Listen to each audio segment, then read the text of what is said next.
Welcome back to my another video. तो आज की इस वीडियो में ट्रांसफर प्राइसिंग का आर्म्स लेंथ प्राइस कैलकुलेट करने का method number 3 cost plus method हम लोग देखेंगे। इसके पहले के जो दो मेथड्स है, कप मेथड और रीसेल प्राइस मेथड, वो ऑलरेडी मेरे यूट्यूब शॉर्ट्स पे अपलोडेड है, so you can go and check from there.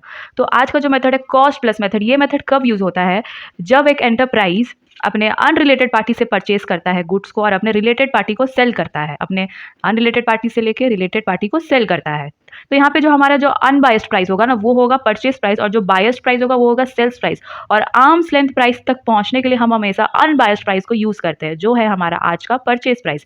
क्योंकि सेल्स प्राइस जो है ना, वो इजीली मैनिपुलेट हो सकता है, क्योंकि ये अपने रिलेटेड पार्टी को सेल कर रहा है, वो उसे डील करके अपना रेवेन्यू जो है वो कम शो कर सकता है, जिसके कारण उसको टैक्स एट लास्ट कम देना पड़े।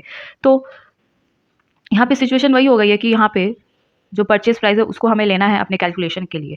अब यहाँ पे ना आगे एक और सिचुएशन आएगा जहाँ पे हमें ग्रॉस प्रॉफिट मार्जिन दिया होगा, वो ग्रॉस प्रॉफिट मार्जिन को यूज करके हम एक जेन्युइन सेलिंग प्राइस निकालेंगे, ठीक है? और उसको हम कंपेयर करेंगे ये वाले सेलिंग प्राइस से, जिस सेलिंग प्राइस में वो रिलेटेड पार्टी को बेच रहा है। और वो जो प्रॉफिट मार्जिन होगा ना, वो कहाँ से आएगा? वो प्रॉफिट मार्जिन होगा जब एक एंटरप्राइज अनरिलेटेड पार्टी से लेके अनरिलेटेड को सेल करे, मीन्स अनरिलेटेड टू अनरिलेटेड। तो वहां से भी एक प्रॉफिट मार्जिन वो जनरेट करा। वो जरूरी तो नहीं है कि एंटरप्राइज सिर्फ अपने रिलेटेड पार्टी को ही बेच रहा है, वो अपने मार्केट में बाकी वेंडर्स, बाकी अनरिलेटेड पार्टीज को भी तो बेच रहा होगा। तो वहां पे हम देखें कि वहां से वो कितना कमा रहा है, ठीक है? वो क्योंकि वहां पे वो प्राइस को मैनिपुलेट नहीं कर सकता, क्योंकि वो अनरिलेटेड पार्टीज है। तो उस प्राइस को कंपेयर करेंगे और इस प्राइस को कंपेयर करेंगे, तो हमें पता चल जाएगा कि क्या वाकई ही ये जो है ये अपना प्राइस को कम शो कर रहा है जब वो रिलेटेड पार्टी को बेच रहा है। तो उस चीज़ को समझेंगे हम एक एग्जाम्पल के साथ। So let's check this with an example. So here we go with an example. X Limited purchased 100 units of cell phones at $400 each and sold in the market for $500 to its associate Y Limited. X Limited earns 50% profit margin by selling similar cell phones to unrelated party. X Limited provides quantity discount to Y Limited of $50. यहाँ पे situation क्या है कि एक enterprise है x limited, जिसने cell phones purchase किया है अपने अनरिलेटेड पार्टी से एट $400 और अपने रिलेटेड पार्टी को बेचता है 500 में। तो यहाँ पे जो बायस्ड प्राइस है ना, वो इजिली समझ में आ रहा है कि वो 500 है, क्योंकि यहाँ पे सेल हो रहा है अनरिलेटेड पार्टी को। तो जो एंटरप्राइज है वो अपने प्राइस को मैनिपुलेट कर सकता है, सेलिंग प्राइस को मैनिपुलेट कर सकता है, उसको जानबूझकर कम दिखा सकता है ताकि उसका प्रॉफिट कम दिखे और उसको टैक्स कम पे करना पड़े।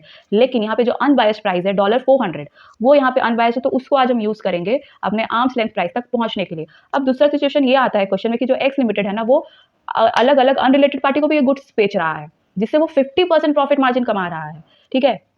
तो इस ये जो प्रॉफिट मार्जिन है ना, इसको यूज करके हम एक एक प्राइस निकाल सकते हैं, मतलब जिससे हमें पता चलेगा एक रियल जेन्युइन सेल प्राइस की मार्केट में जेन्युइन सेल प्राइस क्या चल रहा है। उस सेल प्राइस को हम लोग कंपेयर करेंगे $500 से। तो अगर हम नॉर्मल कैलकुलेशन, जो नॉर्मल मैथ्स होता है, उसमें हम सेलिंग प्राइस तक पहुंचने के लिए क्या करते हैं?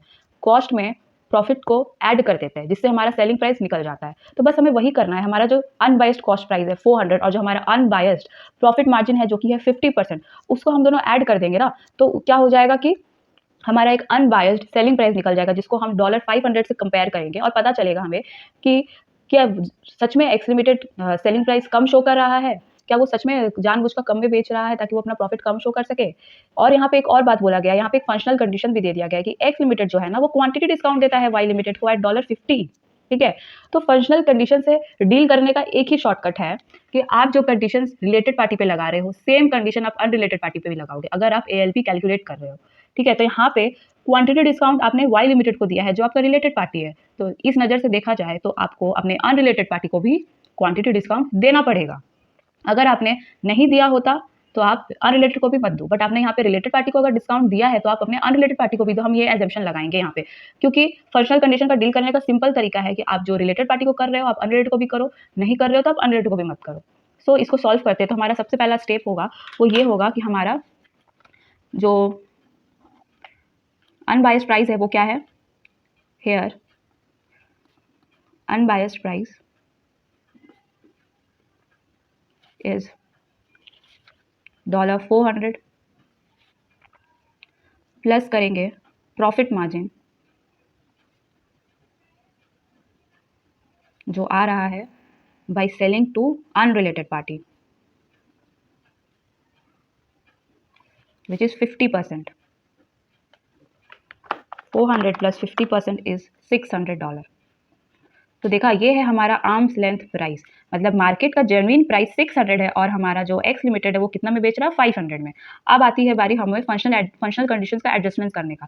तो एक्स लिमिटेड ने क्वांटिटी डिस्काउंट अगर तुमने रिलेटेड को दिया है तो तुमको अब अनरिलेटेड को भी क्वांटिटी डिस्काउंट देना पड़ेगा, जिसके कारण सेल्स प्राइस कम होगा और वो हो जाएगा माइनस क्वांटिटी डिस्काउंट। इसको हम एज्यूम करते हैं कि वो ईच यूनिट पे है, जिससे हमारा कैलकुलेशन थोड़ा इजी होगा। तो हमारा जो आ रहा है प्राइस, सेलिंग प्राइस, वो है $550 का। So this is the genuine price. तो जो अब इनकम जो है वो डेफिनेटली इंक्रीज करेगा एक्स लिमिटेड का, तो therefore income of x limited will increase by $550 minus $500 into 100 units, which is coming $5,000. So 5,000 से जो है उसका टोटल इनकम इंक्रीज हो जाएगा। सो आई होप ये एग्जाम्पल आपको समझ में आया हो। अगर आपको ये वीडियो पसंद आया हो, so do like and subscribe my channel. Thank you.